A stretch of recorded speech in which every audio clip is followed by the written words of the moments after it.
What is up, guys and gals? Recabilly here. Today I have a rail system using the new feature in snapshot 14W04A, which allows us to have 8 directions for the item frames to be rotated inside, or the items to be rotated in the item frame. So using this and the new ability to receive a signal from it, I can determine where I want to go up to 8 different places from this central station. So let's say, for instance, right now it's on mob farms. We hop in the cart, press the button, and it will take us to our mob farms. And you can see right there it says mob farms. Obviously you would just extend this out and take it to wherever you want. And you can just hop back in, press the button, and it will take you back to the central station. You can get out and you can come around, and let's say you want to go flower forest. So we have a flower forest, we need to go pick up some flowers. Let's head on over there. Perfect, we are at the flower forest, the very last one, and everything switches back for us as we head down the rail again. Now, a cool little feature, let me just switch this to, let's say, enchanting room because it's smaller. A cool little feature about this is after it takes us to the enchanting room and we go back, we don't need to change it to enchanting room again. It's still on enchanting room, so when we press the button, whoops, there we go, when we press the button, it will send us back to the enchanting room. So there's absolutely no problems with this. It is perfect. The one downside to this, however, is it is pretty resource intensive. A lot of comparators, a lot of repeaters, pistons, redstone blocks, torches. Obviously you don't need to use iron blocks as your redstone foundation, but you know, whatever works for you. Plus all of the rails, and one thing that kind of can be hurtful is this redstone line. So right now when you press this button, it kind of resets everything to face that direction. So let me just go ahead and press one really fast. Okay. As you can see, that one is changed to face this direction. And if we didn't switch it back, this minecart will just ride over here and then go into the home area. So any one of these buttons will fix it. We just press the button and it switches all of the tracks back to normal. Let me set this to flower forest so you can see all of them.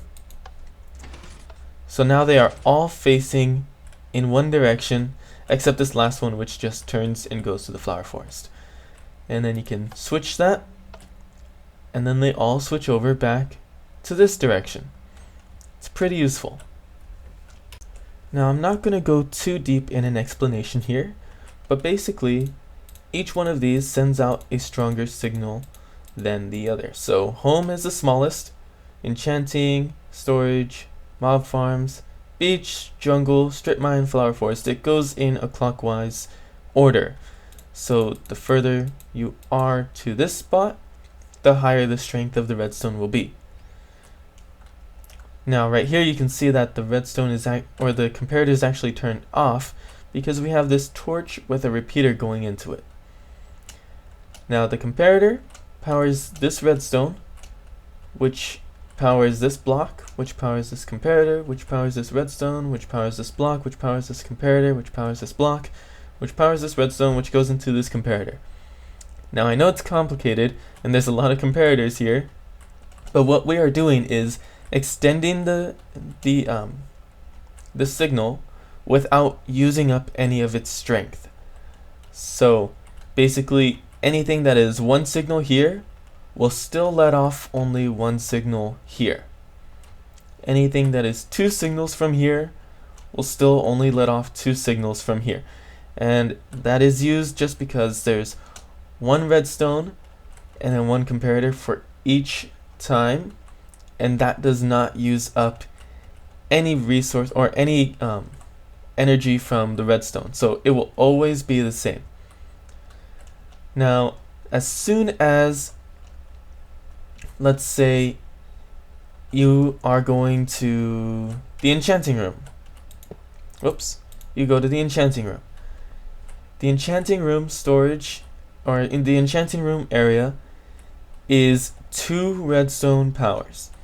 So it will power this redstone and then this redstone, which extends this redstone block just enough time for this to be depowered and let off a no power signal into this torch, which allows the torch to turn on and face the other way.